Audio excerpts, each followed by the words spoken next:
In the previous video, we have studied the topic, the company fights back. Now in this video, we will study about what happens after the rebellion. Now it took almost 2 years for the British to suppress the rebellion. So after 2 years, almost all the areas were regained by the British.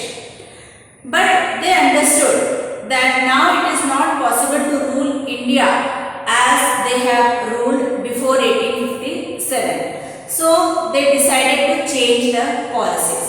So these are some of the policies, new policies adopted by the British after the revolt of 1857. So the first change that was brought about by the British was the British Parliament passed an act in the year 1858 which transferred the powers from the East India Company to the British Crown. Now you know that East India Company came to India only for trading and they had no experience of administration. But it so happened that for their selfish motive they had to take the political power also and they started administrating. But actually they were not the administrators. So the British Parliament felt that because East India Company is only a trading company and they had no experience of administration, that is why these many problems arise in India. So they thought that now the power will be transferred to the British Crown, that means under the British Crown, British Parliament would rule over India and they have the experience of administration. So that is why the major change was transfer of power from East India Company to British Crown. So now how this has to be carried out? For that, in Britain there is a Queen, then there is a British Parliament also. In the British Parliament there is a cabinet, that is a group of ministers. Now in the British cabinet, from the group of ministers, one person will be made the Secretary of State for India.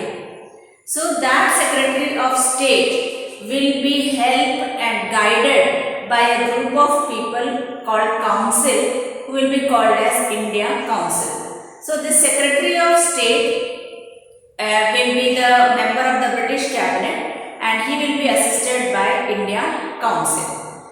Now this British government will appoint one Governor General who will be given the title as Viceroy and he will be there in India. So the Governor General will be given the title of Viceroy and this Governor General will be the personal representative of the Crown.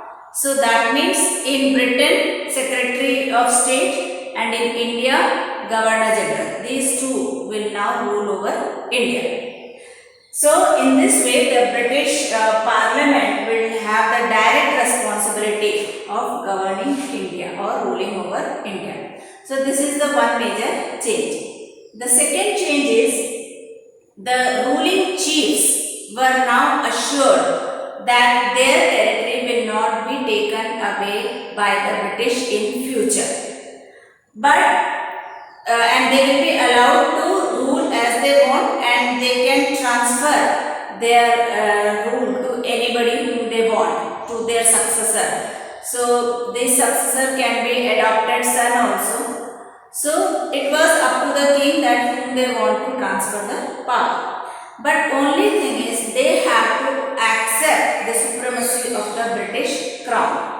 That means they have to acknowledge the British Queen as the sovereign paramount. Paramount means supreme. So she will be the head of these ruling chiefs. And their kingdoms, that means the Indian kingdoms over which these chiefs are ruling, these kingdoms will be subordinate to the British Crown. So if they accept these conditions, then their territories will not be taken over by the British. So this was the second change to win back the confidence of the rulers.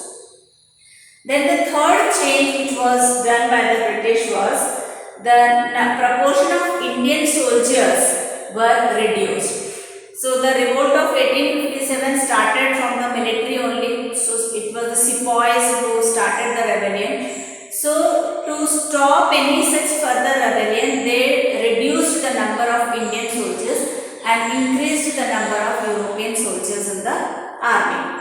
Then moreover, they felt that the soldiers or sipais from Awadh, Delhi, Bihar, Central India, South India, these people are more problematic. So because these are the people who started the revolt. So from now onwards, people will not be recruited from these areas as sepoys.